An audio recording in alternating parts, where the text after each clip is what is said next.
we get to feel that the engine is being held back by something, so that kind of a feel is there. But still, when you open this motorcycle, you get it, but it's not possible on an Xpulse.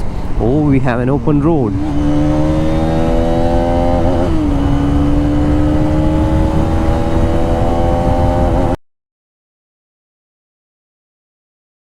What's up YouTube? Welcome to the review of the XMR 210.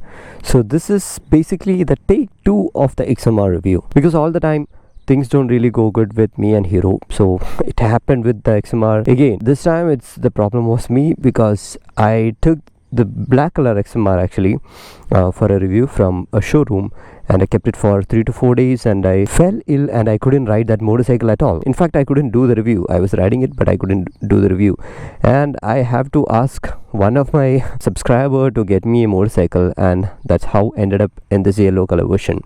So yes, again, one more week with this beautiful motorcycle, and here goes my review. So let's get into it. So first of all, let's look at the styling. I have to say that this is one of the finest and beautiful looking sports tourers now available in the single cylinder category. Of course, the RR310 is there. It's been there for a very long time. It looks good, it looks stunning. I really admire the looks of it. But after that, I'll say that the Hero XMR looks damn amazing. I mean, one of the beautiful looking motorcycles out there. Just look at the headlight section over there. So there are DRLs over there, and then the high beam, the low beam, everything makes this motorcycle actually stands apart. When you are on the road, actually you really get to see this motorcycle from a very far point itself, because of that headlight. And the front visor actually, even though that visor is a bit small, it is doing its purpose, and it is adding a lot of character into that looks.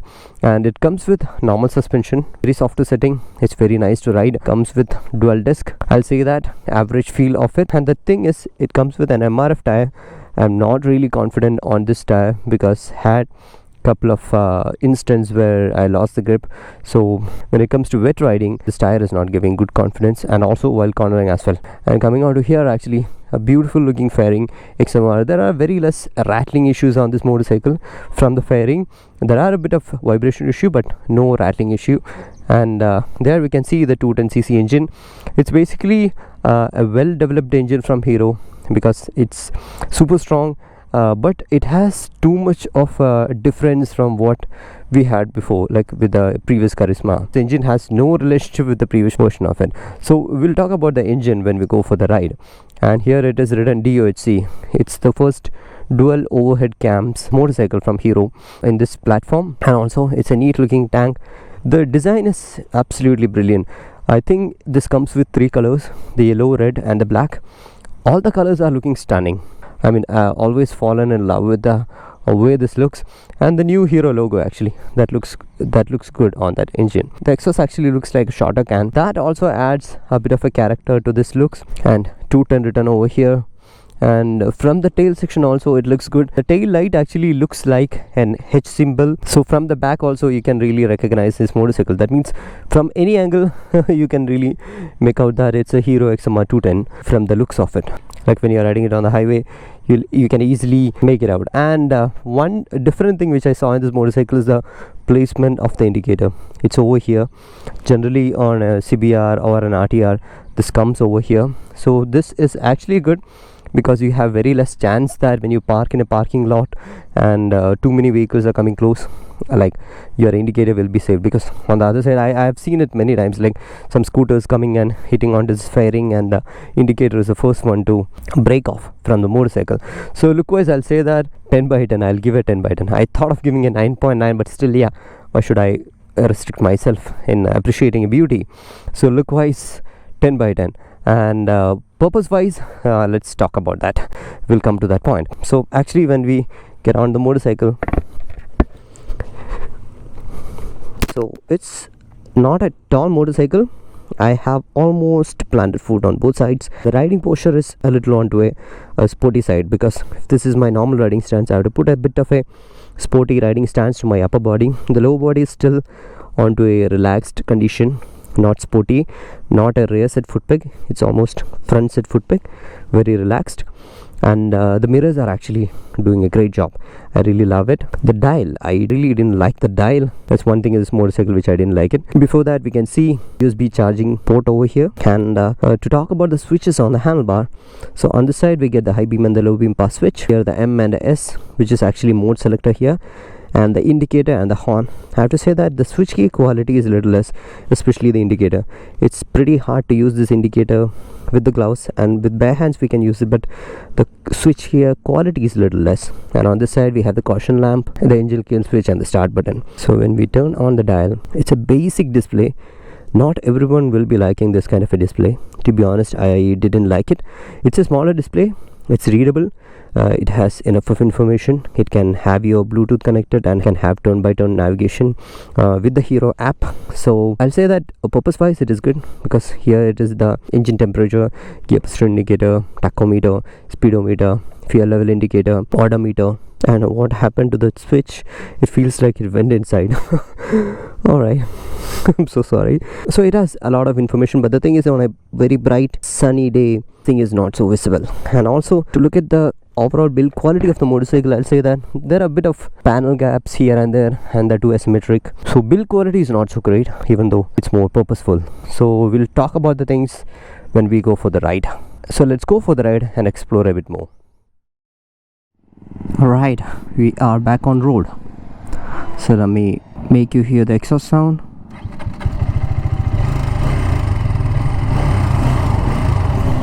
It actually sounds good. It sounds better in the top end. So I think we have a small open road.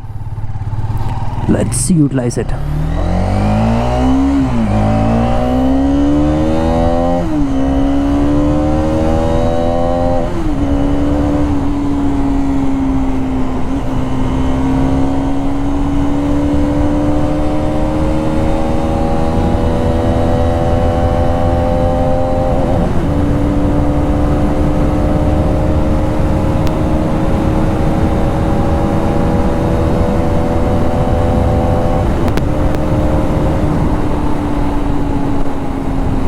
Unfortunately, I ran out of road.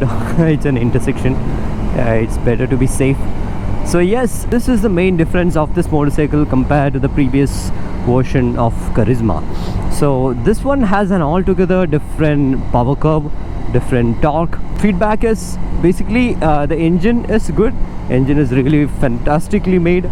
But the thing is, the low end torque is missing a little bit. I don't say that it is missing. The low end torque is decent, but the previous version of Karizma was having a lot of torque and it was very practical to use inside city. But when it comes to this motorcycle, it feels like it has shorter gearing. So if you are getting onto this motorcycle for the first time, you might end up shifting to the 6th gear very easily inside the city itself and start riding it. Suppose this 6,000, 7,000 RPM, this motorcycle behaves entirely different. The gruntiness of the engine comes in and it almost feels like a sports bike, I mean a race bike. It has got very good power, so you have to ring it loud to get that. But the thing is, when you start riding this motorcycle, you will feel that you can easily go to the taller gears, and probably someone will be shifting from the 4k RPM itself to the 6th gear. So I feel that's quite a strange thing when it comes to the engine. And the practicality is still, you can use it inside city very comfortably, not a problem. It doesn't stall, it actually moves very easily. The engine is super fun, and when it comes to the highway, you can ring it loud. You can have a top speed of I think 130 to 140. I did a 135 in the morning. I think just now I crossed 130, that's all. But 130 is a doable speed as a top speed, and the cruising speed is like I'll say 100 to 110, because after that you will feel considerable amount of vibration in the handlebar. The seat is safe, the footpeg is also safe. There is not much vibration over there, but the handlebar has a little bit of vibration, and that's one reason the camera actually went off from the settings. So that's with the engine. And also while running it inside city, I really didn't face any kind of heating issue. The engine actually behaved really good, and it comes with liquid cooling. So literally there is no much noise from the radiator fan. I really didn't feel that. It is much calmer to run inside city as well. And now let's keep the engine apart and look at the things around. So braking is good. I don't really say that it has very sharp brake like the KTM RC200, but the feedback is good. It has got a really decent bite, but it is progressive. Even the rear brake is also like that. And coming on to suspension, it is actually set to a sports touring type. So that means the front suspension is very soft. The rear is also soft, but comparatively it is set on to a little harder side for better stability and cornering. But where it gets hits is that if you are running through a pothole, that too on a decent speed, obviously without knowing, nobody will do that intentionally, but if you do that unintentionally, then there is a high chance that your front suspension will bottom out. So that possibility is there. And when it comes to the tires, I really hate these tires, man. I'm really sorry to say this, and some people actually think that I'm a MRF hater. I'm not an MRF hater. I just love sticky tires, and I love MRF when it goes to the dirt. But road based, I am not so much confident using this tire. The thing is, because when I was riding this motorcycle in dry condition and I was trying to corner, I had a little bit of slip from the rear side. And as well, when I was riding in rain, the feedback from the tire was very bad. It really had brake locks once and the ABS kicked in. So in that sense, I'll say that the tire is actually bad. So that's the whole together feedback about brakes, suspension. And when it comes to the handling, it's actually a very easy riding motorcycle, of course in the straight line, and even twisties like this also it is okay to do. But when it comes to very technical corners, I have to say that I have to put a lot of pressure to bring the motorcycle down to the line. So that trouble is there. Riding it inside city is very nice because it is easy to ride and easy to flick around. It's not an upside down forks in the front, it's a conventional fork. So that might be one of the issue where I was feeling that this is not too much corner friendly motorcycle. But it feels lighter to ride, and I have good thigh grips as well. Maybe somebody who are actually a little tall will need a bit of a thigh grip over here, like the sticky rubbery one. You can stick it over here and you can have good thigh grip. And my upper body is actually, even though it's a little onto a sportier side, I find it comfortable to ride like this because it doesn't give any strain to the body. Just that if you are a beginner, don't do the usual mistake of what sports bike guys will do, that you put a lot of pressure onto your shoulder and try to balance whole of your weight into the handlebar. So don't do that. Just try to build a little bit of core strength and grip the tank, and you will be able to ride this motorcycle without absolutely any stress. And even the lower body, the foot peg is not so aggressive, so it feels so comfortable to sit on the motorcycle. And one observation is that the rider seat is actually very comfortable, very cushiony, and going to the pillion seat, it feels a little, a little harder. It's not the same make. So the rider feels comfortable, but the pillion won't be feeling that comfortable. And the pillion grab rail is good. It is in a very good position to grab, but yeah, the space is less. So I'll say that it's not a great pillion friendly motorcycle, especially on highways, but for the city use it is okay. And when it comes to the gearbox and the clutch, I'll say that the clutch is slightly onto a harder side, not too much. The gear shifting is okay. I didn't had any false neutrals, but the crispness of the shifting is not there. That's even there with the Xpulse 200 as well. I really feel that this has a lot of similarity with the Xpulse 200 in terms of gear shift and engine, because Xpulse also has this a bit of a clunky gear shifting, and the engine is also not smoothly running. You know, we get to feel that the engine is being held back by something, so that kind of a feel is there. But still, when you open this motorcycle, you get it, but it's not possible on an Xpulse. Oh, we have an open road.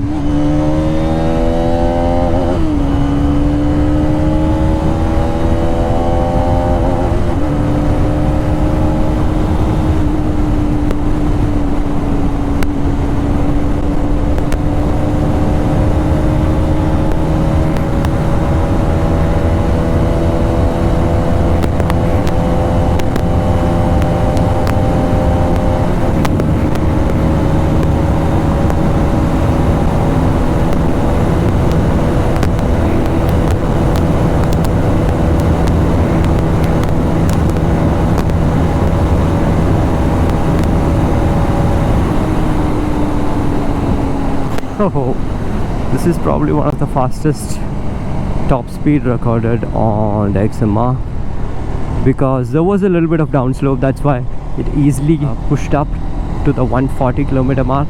But I'll say that 135 is an easy top speed. Rest of the things depends on you, the weight of the rider, and if you get a down slope like that, then you will be able to do a much better top speed. So let's talk about the ownership aspects of this motorcycle. So this comes for 2.1 to around 2.2 lakhs on road, which I'll say that it's a very value for money motorcycle, because considering the power, considering the speeds this can go, it's a beautiful motorcycle at this price range. And also if you compare with pricey RR310 or the pricey R15, I'll say that this one is hell of a value for money. So I really like that. I don't really suggest the R15 in 2024 because it's not getting any real updates apart from price updates and sticker updates, so let's forget it. RR310 is a good buy. If you want more power, put in more money, go for that. Otherwise this price one is really good. As per the owner of this motorcycle goes to service once in 5,000 kilometers and cost something less than 2,000 rupees. Like the max cost is 2,000 rupees, which is also very good. And also the spare parts availability is a bit low, especially in South India, but that's actually in compare with the Xpulse has got the entire spare parts everywhere, but this one doesn't have spare parts readily available in the service center. So that's one trouble, but cost is very less, so it's very easy to maintain. And the mileage is like 35 to 40, which is very decent. And when it comes to highway, sometimes you might get 45 to 50 or even till 55 depending on your riding style. So I'll say that it's very easy to maintain motorcycle in terms of budget. So yes, let's come to the verdict. So if you are someone who is a beginner, this one is a great motorcycle to buy because it's lighter, it's easy to ride, it's a sports motorcycle. Only the thing is that probably if you are a beginner, you might be so much used to this kind of a fairing thing where when the handlebar moves, the fairing don't move, so that problem will be there for the first week. But after that, don't worry, you're gonna enjoy this motorcycle. It's not too powerful, it's very easy to ride, nothing is going to stop you in buying this motorcycle. And if you are an experienced rider, I'll say that, especially if you are upgrading from a 150cc, I'll say that you have multiple options. If you are running on a motorcycle which is like an age old, say you are running a motorcycle for the 10-15 years, then probably you want a new motorcycle which doesn't require a lot of power and torque, then you can look into this. Otherwise, go for the Apache RR310, which is actually more powerful. Not just more powerful, it's very powerful compared to this one. Yeah, and expensive as well. Also it is more sporty, so that thing is there. And you have R15. R15 is actually expensive, and currently I don't really say that Yamaha R15 makes it to be a very good value for money, because you know, over the past the R15 is only getting updates on the pricing. Apart from that, there is no other real update that R15 gets. Yes, of course the stickering is changed. I don't know like whether the sticker makes a change in the power or the torque, but you know, the R15 is crazily going pricey. So I'll say that consider this, and if you are looking for more power, more sporty, then go for the RR310. And of course, if you are looking for a touring bike, yes, it's a very decent touring bike. You can cruise at 110, but not so pillion friendly motorcycle, that's what I feel. And it's a perfect city bike, as I mentioned. It's nice to ride inside city, not too much noisy, not too much annoying to ride inside city. To take U-turns, ground clearance, not an issue. Like you can take a U-turn very easily, and it has got ample amount of ground clearance as well. And yeah, altogether I feel, yeah, it's a good motorcycle. If you ask me what are the issues which I had riding this motorcycle, is that yes, of course, I said that I have this kind of an OCD of symmetry. So here and there some panel gaps, and the quality of the switch gears, especially, you know, that indicator switch is a bit annoying, because I have used many other motorcycles and it gives a solid feel that you are changing the indicator, but on this one it's not like that. Braking is good, I said you right, it's progressive, the braking is good. So yeah, the switch gear quality is a bit less, so the quality wise overall I'm little disappointed. I'm actually happy with the way this motorcycle ride, because post 7,000 RPM this pulls in, man.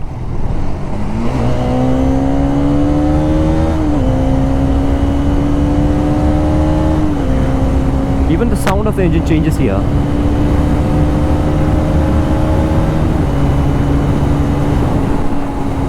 Beautiful.